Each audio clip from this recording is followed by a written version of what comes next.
l'introduction du glyphosate, j'ai l'impression qu'on va y aller, elle va vachement arranger l'industrie phyto parce que ça va leur permettre de faire payer beaucoup plus cher, des désherbants beaucoup plus cher. Oui.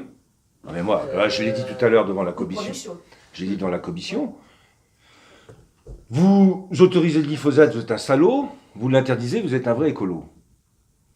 Mais au fond, qu'est-ce qu'on confond, comme dans beaucoup de débats politiques aujourd'hui? C'est ça qui est terrible. Qu'il y ait un procès qui soit fait à Monsanto, parfaitement compris. Mais on va confondre l'objectif pour une politique agricole et des modèles de production avec un outil ou une molécule. Oui, symbolique. Et c'est symbolique. Parce que quel est l'intérêt de se poser comme... Quelle est la question qu'il faut se poser? Quels sont les modèles de production qui, demain, nous permettront de répondre à 3 grandes questions: défis alimentaires, défis climatiques et fertilité des sols et biodiversité. C'est les 3 grandes questions qui sont posées. Ces modèles-là, c'est ceux que je développe. J'en suis sûr, c'est ceux-là qui viendront. La photosynthèse, ça nécessite qu'on couvre les sols, tout le temps, qu'on utilise au maximum. Quand je vois que les plus écolos aujourd'hui, c'est la permaculture, qu'est-ce que c'est que la permaculture? C'est, alors là, une intensification sur une petite surface des potentialités naturelles que nous donne la photosynthèse. Mais alors plein pot, avec une intensification du travail, puisque comme vous n'utilisez pas d'herbicide, vous travaillez et vous binez. Bon, si je reporte ça à grande échelle, si tu veux à faire ça à grande échelle, tu es où sur le binage, donc il est mécanique, donc c'est du tracteur, c'est du labour, c'est voilà, ou c'est les bio souvent parce que c'est les bio souvent, oui. Et ou en partie l'utilisation des herbicides. Le glyphosate est un herbicide global et total, comme on dit, donc à lui tout seul, il permet de traiter beaucoup de sujets, si je puis dire. Mais au lieu de parler de l'interdiction d'autorisation, on devrait quand même parler de l'objectif politique qu'on doit avoir. Parce que si c'est pour, et si vous l'avez très bien dit, parce que moi je sens le coup venir, on va interdire le glyphosate. Et du coup, les autres, il suffira de modifier un peu la molécule, il y aura une autre molécule. C'est pas là le sujet, c'est ce que je viens de dire à la ministre, qui était déjà sur... je dis, votre question qui est posée, c'est pas celle de la molécule par une autre molécule. Parce que ça va aller plus vite que vous le pensez. C'est une alternative est-elle possible au glyphosate dans des modèles de production qui vont eux-mêmes être générateurs de cette alternative. C'est ça la question. Ben là, vous avez une transition organisée. Il faudra un peu de temps. Mais le glyphosate, dans des conditions spécifiques, avec des objectifs politiques spécifiques, pourrait être utilisé parce qu'il peut être utile. Ben oui. Mais posé comme ça, c'est tout de suite, je vous disais, la question qui vous est posée, c'est vous êtes pour l'autorisation, vous êtes un salaud, vous êtes pour l'interdiction, vous êtes un vrai écolo. Faux. Archi faux. Et ça, c'est un vrai sujet. Alors après le procès de Monsanto, tu penses bien, c'est pas moi qui vais défendre Monsanto, j'en ai rien à foutre. Et je l'ai dit d'ailleurs, Monsanto, qui a quand même été capable d'inventer des OGM et qui allait parfaitement bien, puisque c'était des OGM qui résistaient au glyphosate, tu avais gagné le gros lot. Tu vendais les semences et tu vendais le glyphosate. Alors là, c'était un modèle parfait, mais parfaitement contestable. Alors celui-là, sans aucun doute. Et c'est ça le problème du glyphosate, c'est qu'il n'est pas du tout utilisé de la même façon, enfin des deux côtés de l'Atlantique de la même façon. Bien sûr que non, ouais. Et en fait, dans la mesure où l'USDA défendra et jamais ne lâchera le glyphosate, la faiblesse, elle est sur l'Union européenne. Elle est sur l'Union européenne. Alors après, moi ce que je vois dans les modèles là, que je commence à regarder sérieusement, c'est que d'ici 5-6 ans, d'ailleurs, il y a plusieurs copains là, que j'ai vus, et j'ai été à un symposium au Canada. Aujourd'hui, on fera de l'agroécologie bio d'ici 5-6 ans.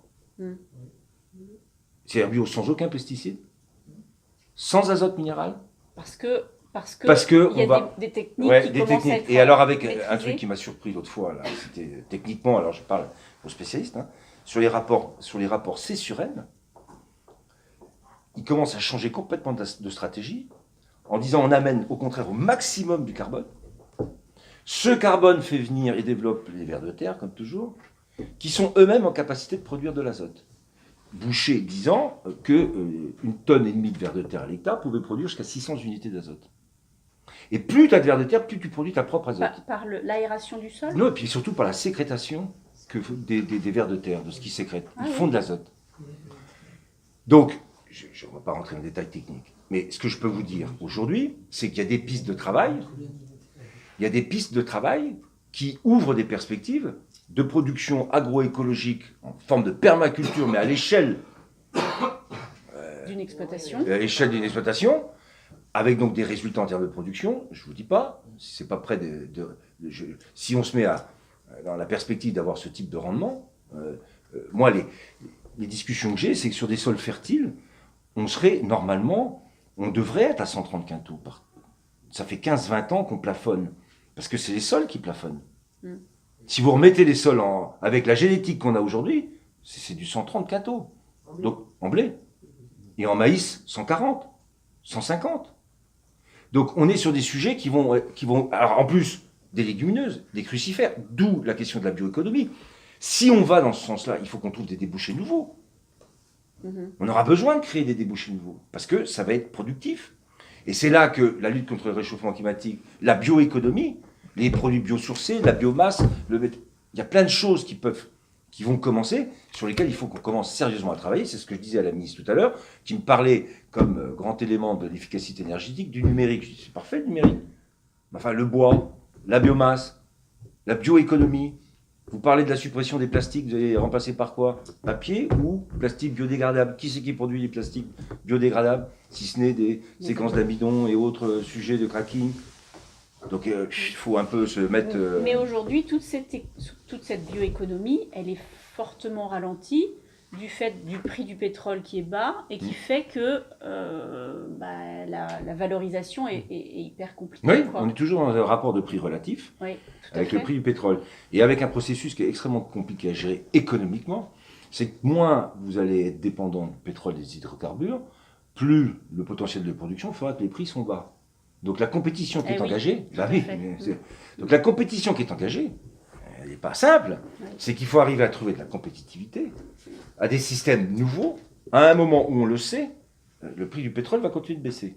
Va continuer de baisser, mais quand même, puisque par définition, la demande mondiale de pétrole et d'hydrocarbures doit baisser si on veut lutter contre le réchauffement climatique.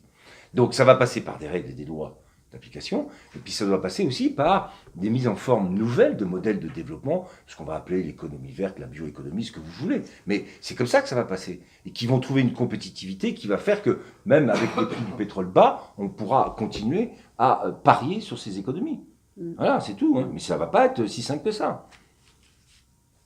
Et si on en reste qu'au prix relatif, c'est sûr qu'on ne va pas casser C'est bien parce qu'on est obligé de prendre en compte, et c'est là qu'il faudrait qu'on ait quand même un marché du carbone, je le dis, parce que le coût de la pollution carbonée liée aux hydrocarbures n'est jamais pris en compte. Donc le prix du pétrole est bas parce qu'on est sur l'achat, raffinerie et consommation, et demande d'hydrocarbures, sans compter, c'est ce qu'on dit souvent, les externalités négatives, mais sans compter le fait que si on ne fait rien, le réchauffement climatique va nous coûter, mais alors là, à tous, bonbons. Et on va laisser le pétrole continuer à être pas cher, alors que derrière, on sait qu'il va nous coûter.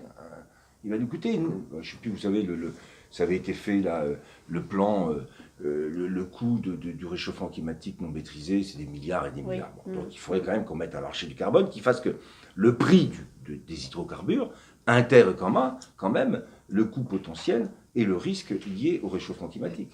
Et là, souvent, ça rééquilibre et ça donne de la compétitivité.